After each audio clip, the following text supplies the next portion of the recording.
Welcome back to Scratch the Hog. I'm Justin. And I'm Zack. Let's get into And it. here, yeah, we're here. So, Justin, this is Yes, episode 2.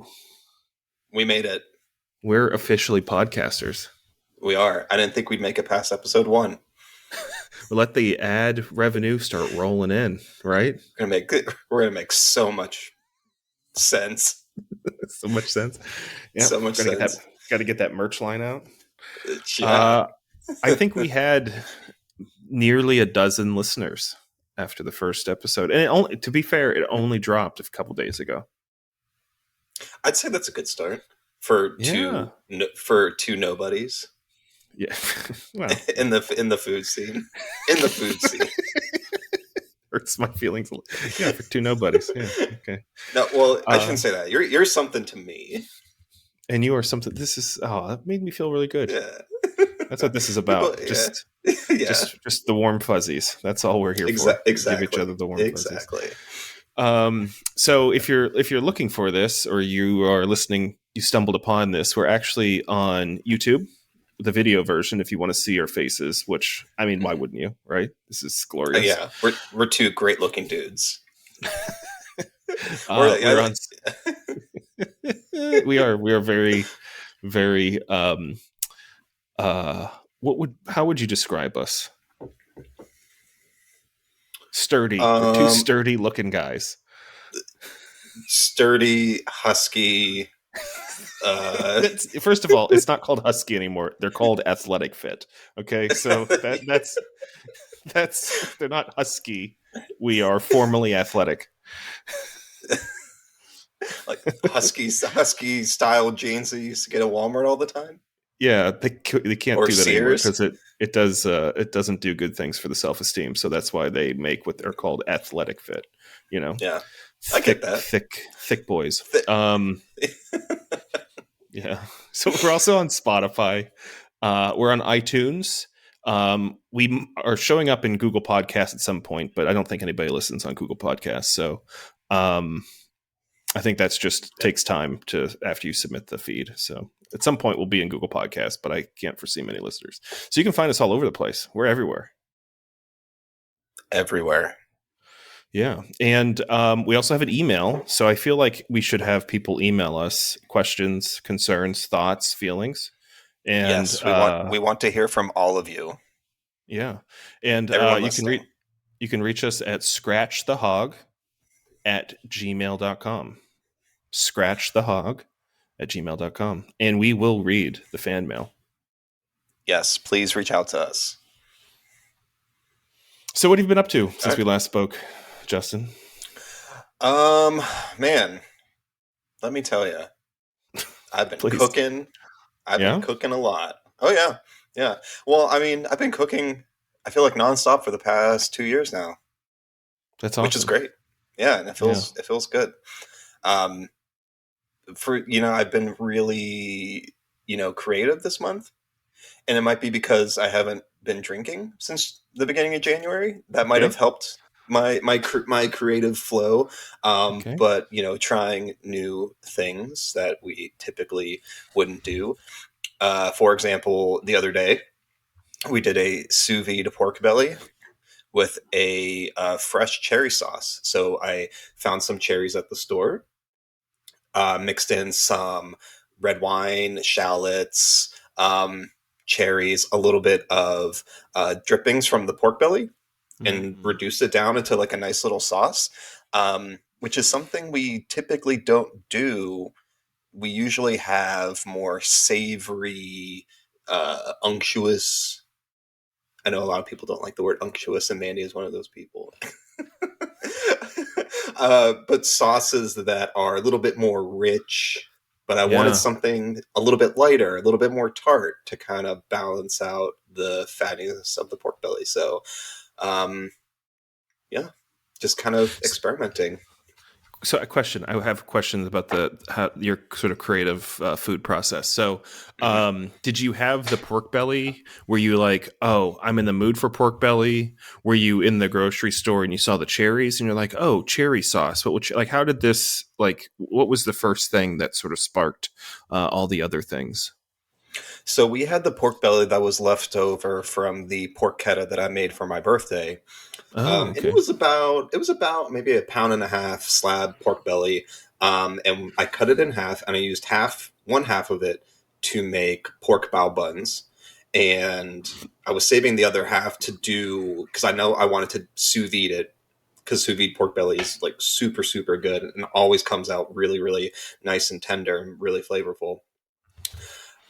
So I knew like I had that pork belly, and when I was at the store, that's when the inspiration hit, because I saw the cherries there, and cherries are typically hard to find this time of year, and they were a Hmm. good price. And so I thought to myself, oh, those cherries look good. What can I do with those? Oh, we have the pork belly. Pork belly's really fatty. Cherries are a little bit sweeter, a little bit tart. So I feel like that's a nice Hmm. balance.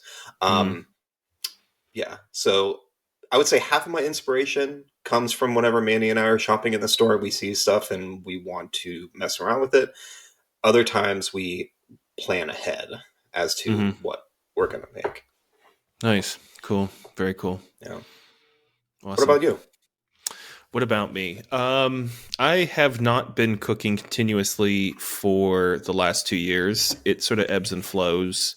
Um, I hate the kitchen that we have. It's super unfunctional. It's just like it's crappy. Everything about it's crappy, and um, it's been challenging because like we're renovating a house and it's an old house, and like the last thing that we're going to do is that kitchen, and we're hoping to be able to do it this year, and it's just chaos like trying to find um, people, appliances, cabinets, like everything. Trying to get everything to align is like nearly impossible right now, and I've like Hmm.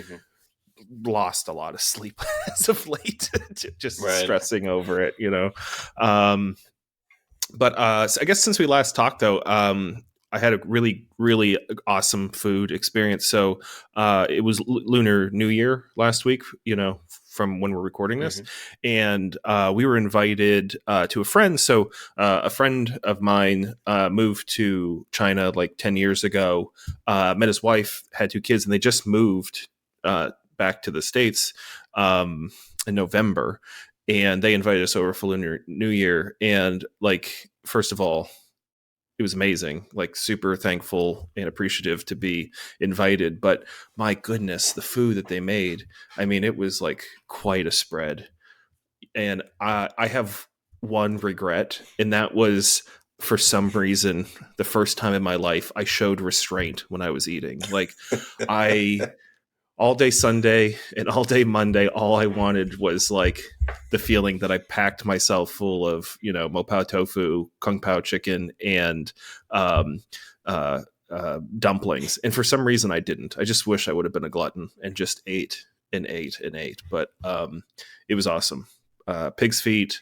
Um, yeah, Mm, just everything was so good. mm, And it was really, really exciting.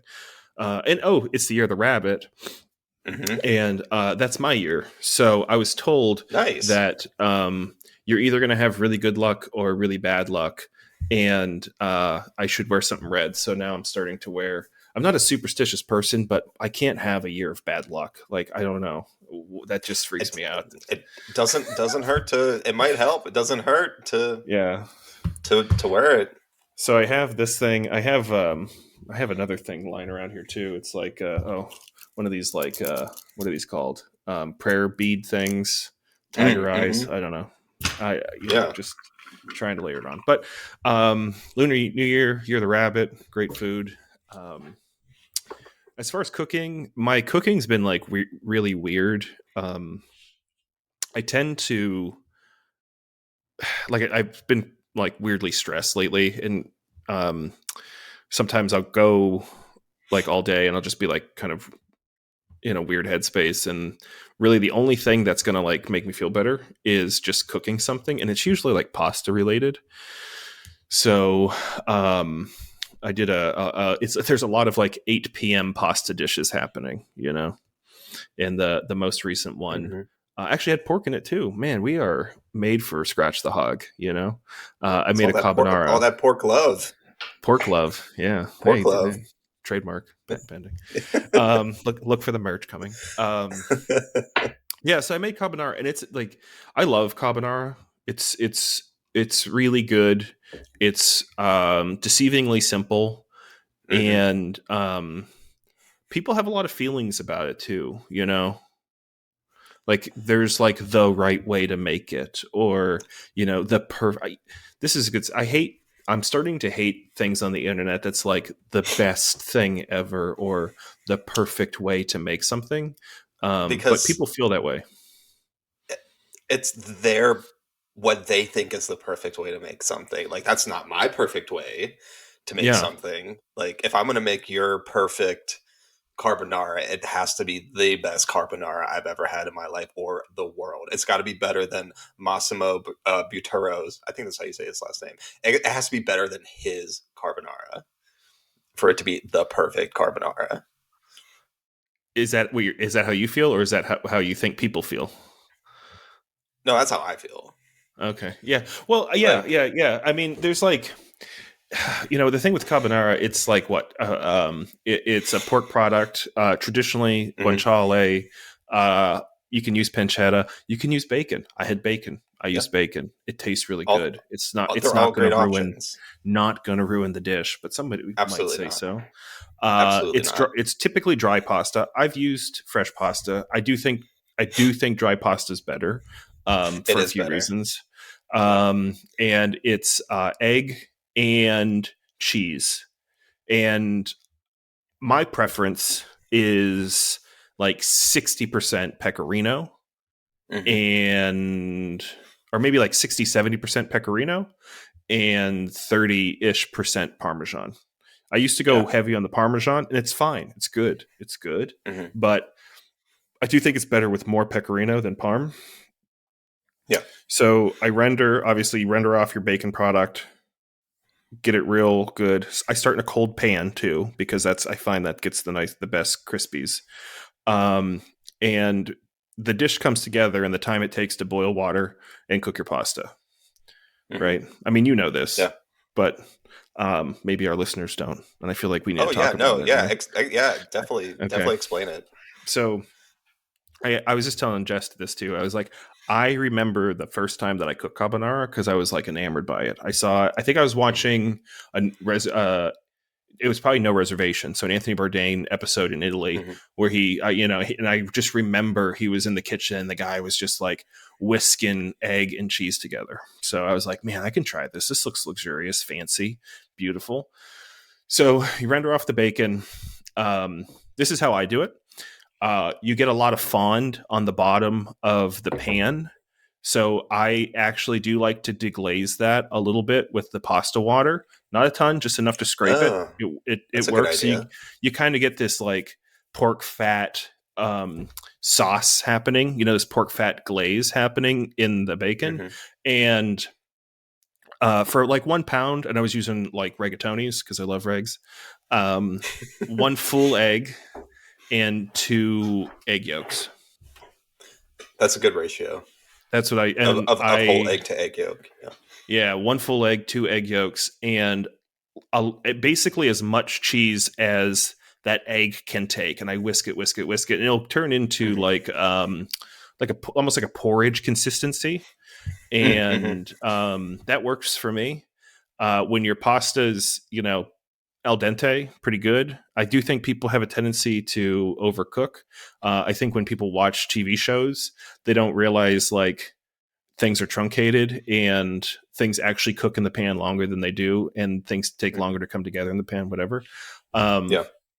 so I turn at this point my pan with the bacon or pork or whatever the pork product is on low, and my pasta goes into there, and I reserve the water. I don't. I keep at least a cup and a half of water, which is way more than I need, but I like to keep. It helps me. It's like my security blanket. Um, and I might add a little bit of water to the egg mixture, a tiny bit, so I don't scramble my eggs. But it's probably Hmm. cool enough at that point to just add into the rigatoni and pork mixture because you're on low or no heat. And at that point, I'm shaking the pan, stirring the pan, shaking the pan, stirring the pan, and really just trying to get that like glossy, beautiful sauce. And this is something that I have learned over time. I'm a monster. I can't resist myself from eating. So by the time I'm on my second helping, everything's perfect in the pan. The rigatoni Mm, cooked a little bit more, the sauce set up a hmm little bit more. It's a little tighter, and hmm it's really like an extra 2 minutes that I can't wait. That makes a huge difference. But my goodness, Right. it's good. Yeah. Yeah. It's hard to wait when you have a cheesy, eggy emulsion with pasta and bacon. Oh, oh, Like, it's just four ingredients that come together to make something so uh, yeah, yeah. It's luxurious and sensual, dare I say. it's such a great dish to like practice like technique on, Oh, for because sure. it's Yeah. it's um you can find everything. You don't have hmm to use pecorino. You can use all Parmesan. It's totally Oh, fine. Just don't absolutely. don't Yeah. use the green jar stuff. Don't No, use the shaker stuff. that's That's not real just Parmesan. a bunch of anti-caking agents, and God knows what else hmm is in there. Splurge. Yeah. Get one that you can grate. hmm Yeah. And it's going to make a big difference. But like Yeah. your learning curve, like whatever you make will always taste good. It will it will taste better, and it will look better. When you first do it, it hmm might look chunky, it might look grainy. It still tastes good. Add a little pasta water, little by little, a little bit at a time. But it's a cool dish. hmm And I recommend people try it if they haven't. I like what you just said about how you don't need to buy the really expensive ingredients. Like, you don't need to buy guanciale because guanciale is not available everywhere. Bacon is perfectly fine. Mm-hmm. Even it's like something I've also been thinking about as well. Like, you can take inexpensive ingredients and still make something fantastic. And as far as 100%. the cheese go, like, you don't need to buy $20 a pound Parmigiano Reggiano. You can buy um just like the Belgioso, like Parmesan cheese, just as long as Mm-hmm. it's like a hard, nutty cheese, Mm-hmm. and you can still make something fantastic. Um, like, if you think about it, the most expensive ingredient out of all of that is probably eggs right Right now it is. now. Yeah, Like, Jesus, yeah, they're like again, what are they it like never used to be that way. $10? I think they're like $6 or $7 a dozen, aren't they? It's pretty Yeah, crazy. yeah. Yeah, that is true. Um, It is expensive. Yeah. Yeah. For I don't know, for people listening in, what, because each city is different, but I found that Target actually has the cheapest eggs currently right now.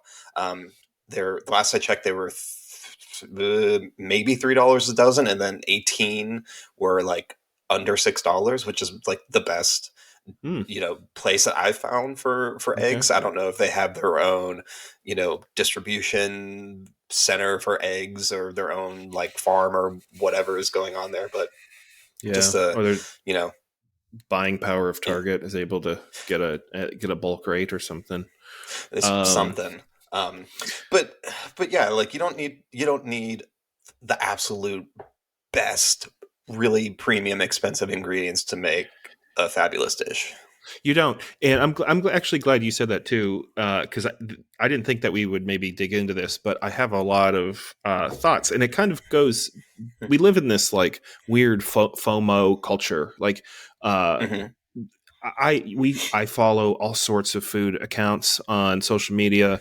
I'm sure you do, and hmm you get caught up in it, right? And Yeah. um, you're just like, oh, yeah, well, there's a lot of them that are bad. I sent you one earlier that was like dog shit, but um, That was, some of them uh, are just not that was real. great.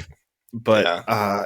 I think we get caught up in this like, oh, I have to get the best of the best. I have to have a hmm $60 bottle of balsamic vinegar, or the expensive cheese that and it's like you don't, Yeah. because here's the thing, No. like that's not even authentic cooking. You talk about like cooking like an Italian grandma over in Italy. Like, these dishes are made because they were affordable.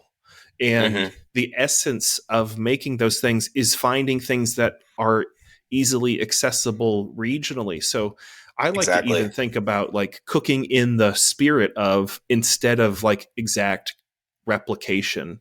So like Right.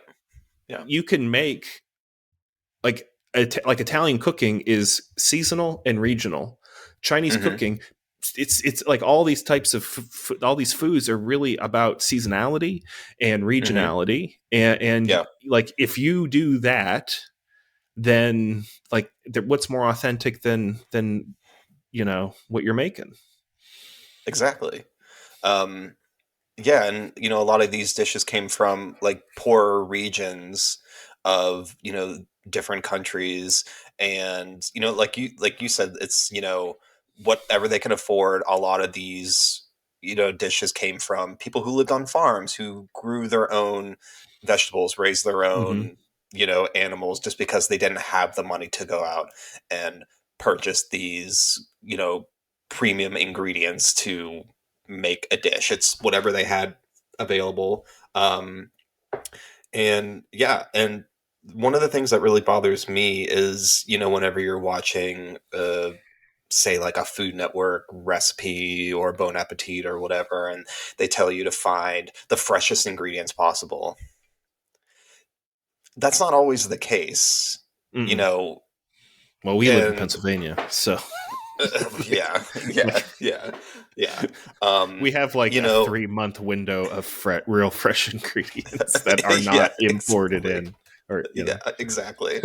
Um, but yeah, it's not about going out and splurging on expensive ingredients just to make this one dish that you've never made before that you could possibly screw up, and then you'll never want to make again because you wasted all this money. Like Mhm. that's not what it's about. Um, and it's get what you can afford, what you're comfortable spending, money on, and Well, you yeah, you can get so creative too. Like when hmm, you have constraint, like if you have unlimited budget and unlimited access to anything you want, like what are you going to make? Like it's like, but if yeah, you have to make something that tastes good and somebody gives you a parsnip, like like oh yeah, I have to make this part, like just go and find something at the grocery store that you typically is an afterthought, a root vegetable. We hmm. know you love your weird baked potatoes, like great, like go make baked potatoes taste good, and just like obsess over it and make it Yeah, over and over and over again, and yes, you'll get better at it. absolutely. Yeah. Yeah, it's cool. It's cool. And it's It, like don't look at it as limitation. Like look at it as yeah, like a yeah, creative constraint or something. exactly. That's how you get better. It is. Yeah, if you can Yeah. make, dusty old root vegetables like amazing and bang, like that's cool. Like when you start nerding out about, oh, like okay, sure, go get bonito flakes and whatever. You can go do that. But if you can like start nerding out about carrots, like come on, that's neat. Start dehydrating them, mashing them, do Pickling everything with a them, carrot, pickling fermenting them. them. Yeah, like just Dude, just dive into the carrot. you can use the tops. A lot of people don't know that. You can eat the tops. They taste like parsley. You can make tabbouleh with them. You can make pesto.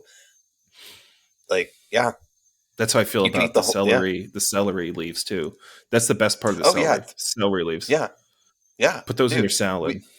yeah, like make a buffalo chicken salad. Throw the leaves right on there. Yeah, It's like you're eating the wing and the celery and the dip all in one. yeah, They're super. great. They're so good, and I don't know why stores cut them off and hack them off because they're the best part. I know. Um, yeah, Yeah, how about that? Look at us. We're hitting a stride here. Look at us. This we is are. I love coherent. it. This is It's great. way more coherent than the first episode. Dude, it can only get better from here. It can only get better. It can only get better. Yeah. You sent me something this week, and I was looking at it, but I didn't want to. I wanted to wait and talk about it because it looked like a neat product, and it Yes. was some sort of non-alcoholic aperitif. Yes. Man, it was so good. But let me kind of back up a little bit. Okay. Okay. Um, Okay. Okay. so like with my journey of not drinking for January, and not this isn't a, oh, I think you should stop drinking because alcohol is poison. That's not the Hmm. case. This was just a time for me to kind of step back, try to lose some weight, develop a much better relationship with alcohol. But since I started, like this whole world of different non-alcoholic options like kind of presented itself to me, like different types of non-alcoholic beer. It's not just Hmm. O'Doul's anymore. There's actually craft breweries that are making non-alcoholic beer that tastes extremely good, like really, really good. And then there's all these different companies that are making these non-alcoholic aperitifs and drinks that are based off of Mediterranean style aperitifs that are amazing. Like they're so, so good. But this Hmm. one that I showed you is called Gaia, and it's made with like white Riesling grape juice, different botanicals, herbs, like gentian, um, all these different ingredients that create this really nice, like sweet, bitter drink that it really tastes like a cocktail, and it's Hmm. extremely satisfying. And it's like not too sweet, not a lot of sugar in them, um, and they're fantastic. That's cool. Um, yeah, I haven't. I don't typically drink a whole lot, and I don't keep a lot. I like beer. I really do like beer. And if I keep beers in the fridge, I probably will drink them. Um, I think I'm just lazy. Like I don't go out and shop for beer. Uh, Hmm. and but my interests have changed quite a bit too. I think it's just like getting old and like the Hmm. it's harder to function the next day after like double IPA. You know what I mean? Yes, Um, yes. and I was like all in on IPAs and all the bourbons and the whiskeys, and I thought everything else was stupid. And um, I'm getting so into gin, like gin Hmm. drinks, and a lot Yep. with like aperitifs. So like think like Negronis, Hmm. Fernet, like things that are just Hmm. like really weird by themselves, but like when you Yep. like start building these balanced cocktails, like you get like a completely different experience. And there's so many different types of gins, and there's a lot of like craft distilleries that are doing Hmm. really neat stuff with gins. um so that's been fun. And then like with beers, kind of going back to like lagers and pilsners, Yes. and just Same. kind of like, oh wow, like I mean I'm not like drinking Coors Banquet here, but like like still trying to maintain something that's like made by somebody, like Hmm. in a smaller setting. But um they're just like, they're way more subtle.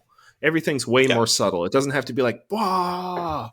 And I think Right. that's has a Yeah. lot to do with a lot of the things that I'm thinking about lately. Is just like the subtlety, and how do you like Hmm. cling on to that stuff, you know? Absolutely. Um, excuse me. Um, yeah, and you can really appreciate the nuances and the flavors um, of these different, like much lighter uh, drinks. Where yeah, IPAs are so hop heavy and they just fucking wreck your palate, like just absolutely destroy your palate Literally the because worst there's thing you could just imagine eating or drinking when you want to taste whatever you're eating. Like it's so bad. yeah, yeah. I mean, I right now, like, I would definitely have like a Mexican style cerveza or a uh, rice lager or a pilsner with dinner, just because it's a lot lighter, Hmm. pairs much better with food, um, and it doesn't feel like your tongue is gonna you know fucking dry out because it just got assaulted. Yeah, no. So when I was living in Salt Lake, my really good friend and myself used to go to this place called the Beer Garden, and it was great because they had everything. And this is like 2010, um, Hmm. when like West Coast, Colorado, like Rocky Mountain, IPA, like everything was like IPAs, like Hmm. everything. Yeah. And I think it might have been Sierra Nevada. A lot of those companies were doing like these limited runs of like bombers, Hmm. and Sierra Nevada, I think it was Sierra Nevada. I have to look it up. Had a beer called Hoptimum, and it was a double IPA bomber. And Ooh. I drank three of them, Wow. and like I was fine. But the entire next day, I dry heaved the entire next day. Like Ooh. it was just, it totally destroyed my body in every way. It Yeah. was so bad. It was so bad. Yeah. Um, I don't know why I would drink three of those things. It I would was it drink was three of so those. long ago. It was so long ago. I'd be dead. I Um, would be dead if I did that yeah. today. um, yeah. As much as IPAs are pure palate wreckers, I fucking love them. I They're love, good. I love a good hazy IPA, Like like a without a juicy, doubt. hazy, unfiltered IPA. They are good. Yeah, The more they're so good. for me, they need to have a lot of citrus. It's like they're more refreshing, and that kind of takes away that like, you know, hoppy back of the mouth tart thing that Yeah. I like a more citrusy one, but Hmm. not for day drinking in the summertime. Oh God, no, Maybe, I don't know. no. Depends on. Guess it I depends on the mean, day. like if you day drink in the winter, like on a nice snowy day around a fire at like 2 p.m., absolutely, sign me up. I'm That sounds down. like a And nice and nice a day. nice flannel. Ooh, Get out of cozy, town. Yeah. cozy. All right, but yeah, I think Ugh. I think there's something to this. You know what I've been drinking like crazy, and I can't get enough of are What's that? San Pellegrinos. Just San Pellegrinos, and I squeeze lemon and lime in them. It's like the best Sprite you'll ever drink. It's funny you say that. And that sounds amazing. I love San Pellegrino, and any type of sparkling water. Um, that does sound really nice and refreshing. I actually brought something to show you. This is my little show and tell. Oh, tell me, And so currently, what I'm drinking in my nice Ham's beer glass, that's a nice glass. um, is a sparkling water mixed with this red bitter soda called Steppy, and it looks like this. This I've seen is that. it's a for people who don't know this product, it's a um, Italian red bitter soda, and it tastes just like Campari. Mix that Okay, in with a little bit of sparkling water with some orange juice. Fantastic. really orange juice. Okay, Fantastic. Yep. Yep. It's actually inspired by a cocktail that I got at the Vandal in Pittsburgh, when Mandy and I went there a few weeks ago. And it was just those three ingredients, but it was really, really good. And so I told Mandy, we need to seek out this Stoppy. And luckily they had it at Penmac in the Strip District.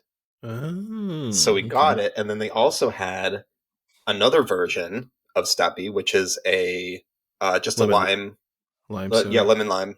Yeah. And it's Nice. fantastic. It's so good. I'm gonna look for that. I'm jazzed. I'm really into. I don't love all like the. I'd be interested to try that because sometimes the like flavored waters taste a little bit artificial for me. Hmm. You know what is a really good lime flavored sparkling water? Hmm. It's what is it called? Death. What's that like aggressive looking water called? Oh, Liquid Uh, Death. Liquid Death. They have a lime one that's like really good. Yeah. Yeah, it's really good. Yeah, that brand is I, so I interesting. That brand is so interesting what they built. it's purely branding because it's canned water. It's purely just Their awesome lime branding. water is really good. Their Yeah. lime water is really good. Yeah, like it's just mineral water and sparkling water. They do have another flavor too that I've seen, like a mango. I haven't tried it though, but Okay. I I'll give do. it a shot. If I'm in a Sheets and they got the lime, sparkling water, I'm going to snag that one. Mm. I'm gonna look out for that. It's Yeah, interesting. Okay. yeah, Well, when you guys come down, if you have time, we should go to the strip district. yeah. See, We should we up can on pick you up some Stoppy. stuffy Stoppy, nice. stuffy. I'm into it. I'm into trying different things that you know, keep you sober. That's nice. Yeah, We're getting old, it's Justin. Well, you're we much are. older than I am. You're much older than me, but Hold on, like many you're what, years. like 30? You're what, 35? I am 35. Yes. Many years, like You're the 2 years. rabbit. You're the rabbit. Um. So what else? What else we got going on? I watched a movie finally that we were talking about. I The believe you guys Menu, watched it. Yeah, The Menu. fantastic movie. It was so good. It was. I had high expectations for it because I had a feeling it was going to be good, and you seemed to be pretty jazzed on it. I Uh, love that movie. It was probably one of the best movies I've seen in a while. yeah, it was It really was so clever. good. Yeah, Jess and loved not it. She wants to watch it again. and not from the fact that it was a movie about food. Really, it was just like an all around like great movie as far as like the acting, the writing, Hmm. um, like cinematography. Everything was the nice balance of suspense and humor, and it was Hmm. just fantastic. Yeah, it hit all the marks, and it like you said, it wasn't. I mean, the centerpiece was like food, right? But Hmm. it was such a good commentary on society. But maybe Yeah. before we even get into this, because I was like, man, this movie is so good, so I wanted to do a little bit of research and digging, and I realized, well, maybe one of the reasons why it feels so different is because the director uh, mostly directs like TV sitcom, like not sitcoms, but like shows, like shows and serial, not movies.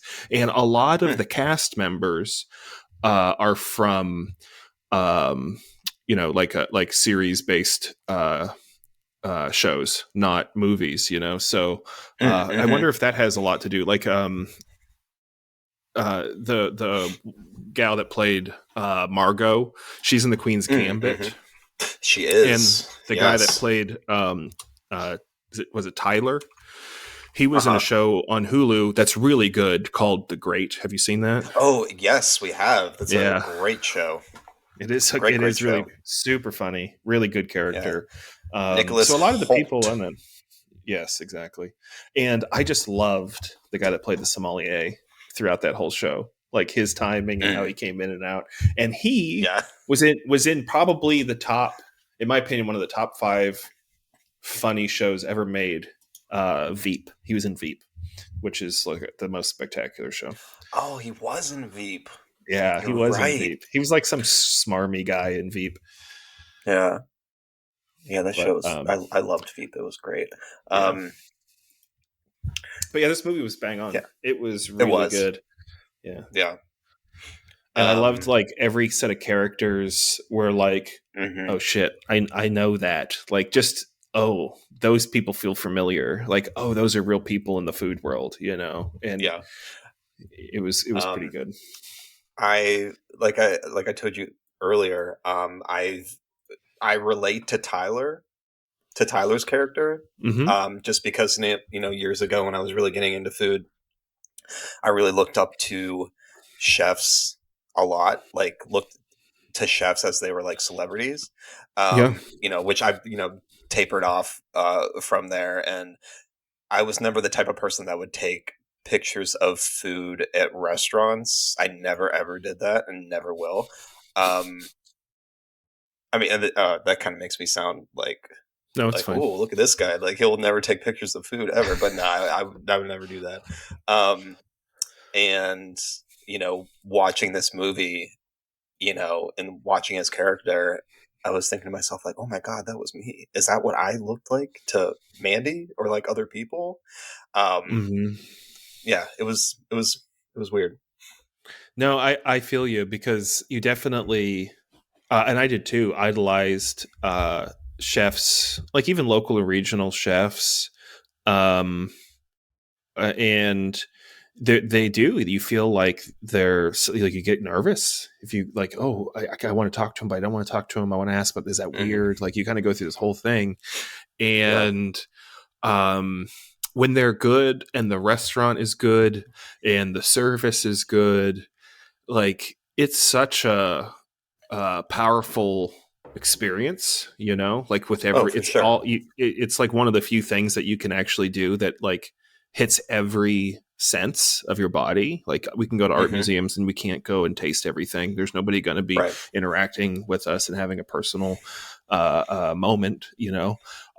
So these like it's powerful to like go to a restaurant of a, you know, renowned chef and experience um, you know, courses of what they make. Um, Hmm. but it probably has gotten too much, like too big you know, people are just like have become obsessed with Hmm. chefs for sure. Yeah. Yeah, I think so. Um, yeah, I don't want to get too much into the movie because I don't want to give away any spoilers for Hmm. people who Hmm. haven't seen it yet. Which I recommend you go definitely watch it. It's on HBO Max right now, and I believe it's on Hulu as well. So definitely go check it out. It's a wonderful, wonderful movie. Um, but also too, it really reflects on the status of fine dining as it is currently. Like in our last episode, we talked about Noma closing. Um, and there's parts of it where you can really tell you know the path that the chef took to be the best chef in the world was like weighing down on him, and you could feel the pressure, Hmm. and it almost like consumed his life to be And in the and it status he is currently. took the joy out of his life. Like he was Hmm. chasing something that was the best, perfect, didn't Yeah. exist, and obsessed over it. Absolutely obsessed Hmm. over it. Yeah. Yeah. And Yeah. there are chefs to this day that I read about that do that, and um yeah, just completely obsess over it. And if they don't get, that third Michelin star, they just go, they they feel like they're a failure because they I didn't get think that third star.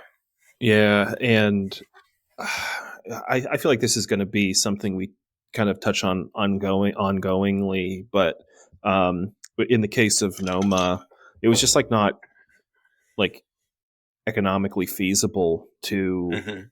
rely on basically unpaid interns to do all of that work to Right. turn a profit.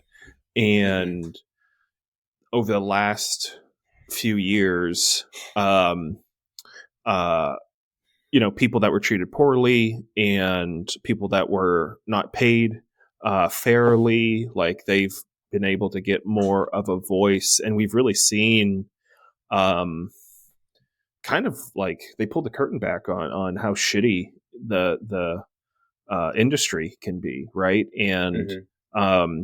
how shitty some of these chefs can be, and how they treat um, their staff. You know, and Hmm. I mean, I understand to a point. Like, if you are trying to create something that doesn't exist, like there's an intensity and a drive there, but you Hmm. cannot do it at the expense of ruining somebody else's life, you know, or like Exactly.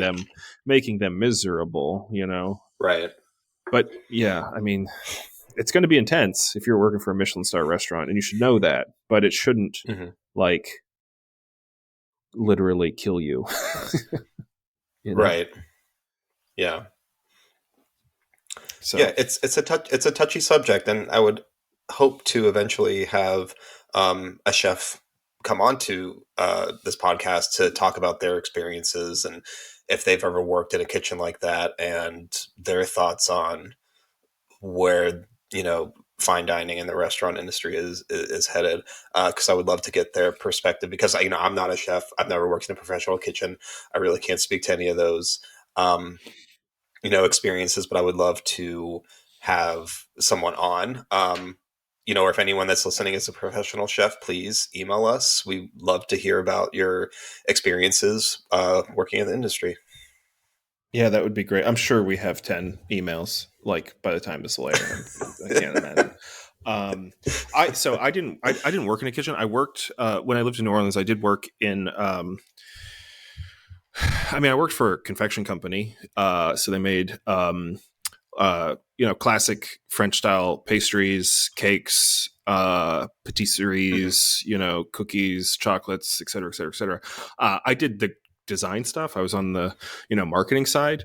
Hmm. But I certainly would go in the walk-in fridge and eat, cake cutoffs and, broken Oh, macaroons and all that sort of stuff. the But it, the best parts. yeah, I Cake crumbs. totally, yeah, and broken macaroons. Um, but I have two really great friends from that time in my life that I still keep in touch with. I was just texting with them today, and it, it was a very intense. We worked for very intense and shitty people. Hmm. In all different facets. Like on the marketing side, one of my friends worked like in the kitchen, and one worked on the fulfillment side, packaging and shipping. So um, Hmm. it's.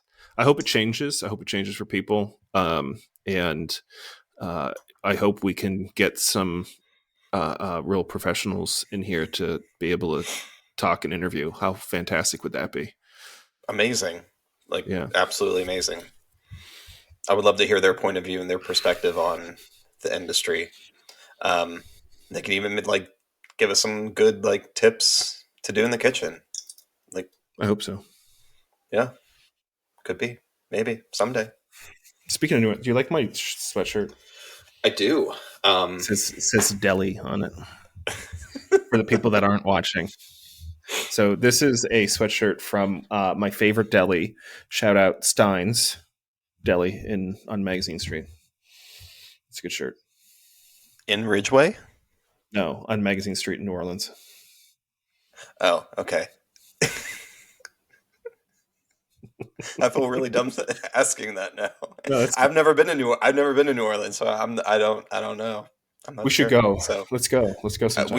should go. I could just imagine a lot of viewers are probably thinking like, oh, that idiot, like, No, no, it just says uh, deli. I mean, this is like the place wasn't called Deli; it's called Stein's, but they just make sweatshirts called that just say Deli, which I think is like the most brilliant thing. oh no, it's fantastic, dude. I just bought a Yeah, hat that says beans on it yeah, that the I should have bean. worn today. That I'll wear Yeah, it for the next one, but I love it. yeah, beans. We got to make Yeah. that pork love swag. Oh, it'll happen. It's going to. It's going to happen. Yeah. Um, Um. yeah. Okay. What else? So, um, I don't know. I'm trying to think of a topic that because I mean we could just go off on anything Yeah. for a Well, while. can I tell you where I'm going tomorrow? I'm very excited about this. Where are you going? So I have the day off. Tomorrow's Friday, but we have off for a holiday, and my brother and I are spending Friday, Saturday, and Sunday. It's a 3 day ice cream making class at the food science program at Penn State University. Oh, that's right. You told me about that, dude. That's Yeah, amazing. yeah, I'm pretty jazzed. Wow. I'm gonna know so much science about ice cream when you see me next time. Oh, dude. Like, please send us any type of like information, pamphlets, I'll any scan type of everything. instructions. That's fascinating. That's really awesome. I Yeah. hope you have a great time. I hope so. What's your favorite ice cream? Oh, dude, that's tough. That's really, really tough. I love ice cream. I love all different flavors of ice cream.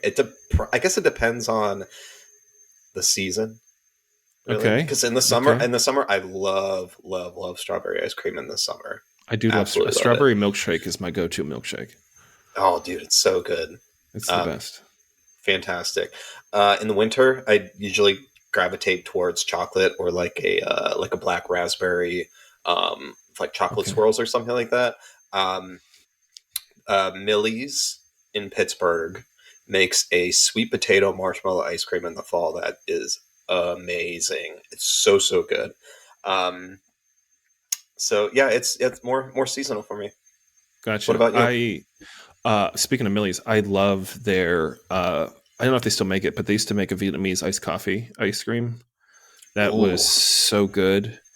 Um, I think do they still have like a pistachio ice cream that I really love? I love yeah, they pistachio do. gelato, and they have a pistachio ice cream. I Mm, really like pistachio ice cream. I don't yeah. love. This is going to be very controversial. I don't Uh oh. like chocolate ice cream. First, you don't like baked potatoes. Now you don't like chocolate ice cream. Like, how are we I friends? I like chocolate. I like chocolate in my ice cream, but I don't love chocolate ice cream. I don't. I Okay. don't love it. Okay. Yeah, All right. yeah. All right. So, like, give me vanilla ice cream with chocolate in it all day. But don't give me chocolate ice cream. It's not. Maybe I'll learn to love it. Maybe I'll make one that I like. There's nothing wrong with not liking it. Nothing Yeah, wrong with that. Yeah. yeah. Um, I personally am not a vanilla fan. Yeah, I can leave vanilla. Not my favorite. Yeah. I like it with stuff. Whether it's like as a base for other things. But yeah, I feel Yeah. you. Yeah. That's really Pistachio, shocking. almond, things with I like those kind of. It's shocking that I don't It's like chocolate ice shocking. cream. I am shocked right now. I am taken aback. I like strawberry. I agree with you there. Now, strawberry ice cream is amazing. Yeah, Um, yeah. No, but that sounds amazing. Hopefully, you guys have a great time in Happy Valley. Um, yeah, yeah. Should be good. should be, yeah. Tell your brother I said hi. I will do that. I I will do met him that. once at your wedding. He probably doesn't even remember me. He probably does. He has a very good I memory, hope so. Elliot. Yeah, Yeah. it'll be fun. It'll be a good time. We've been talking about doing something like this for a while, so I feel like the class went up in the summer sometime, and it fills up super fast. So I was like checking, making sure I had, as soon as I got the email to sign up, I was like on it to make Yeah. sure we got in the class. So, yeah, I don't know, just something to do, something to learn, something to, Oh, for sure. add to the arsenal. I don't know if I don't know that we're going to become professional ice cream makers, but, who cares? It's just like a Hey, fun yeah. weekend, Yeah. with a sibling.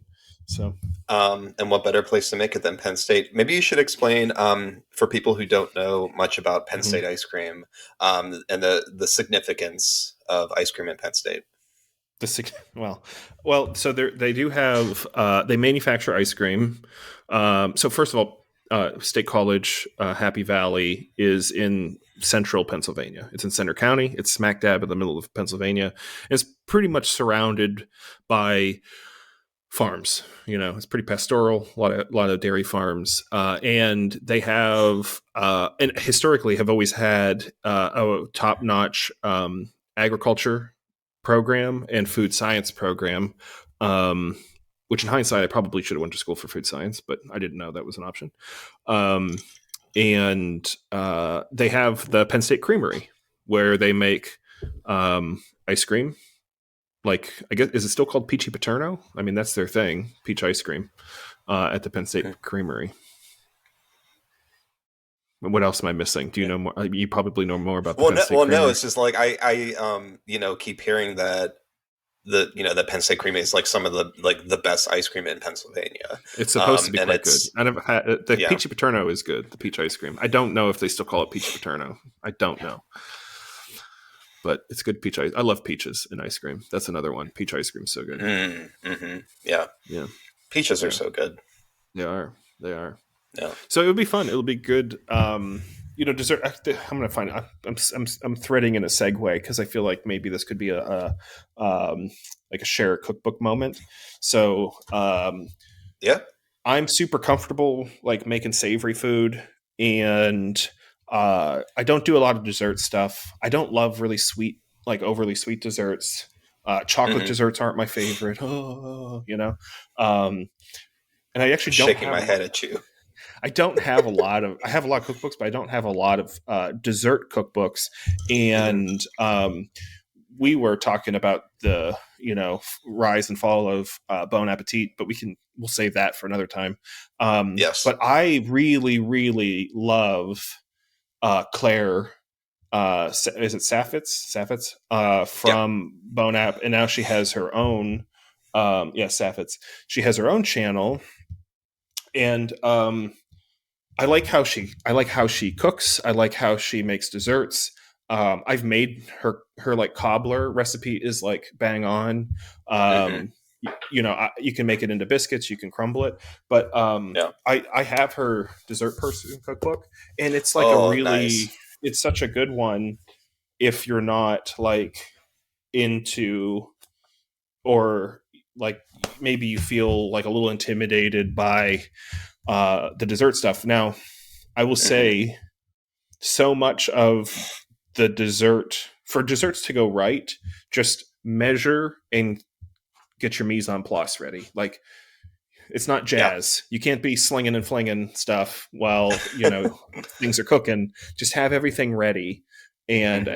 ahead of time, pre-measured, and kind of work into the dessert. So her channel's awesome. I watch it all the time, and I feel like I actually Hmm. learn a lot of cool techniques and skills and dessert stuff from her.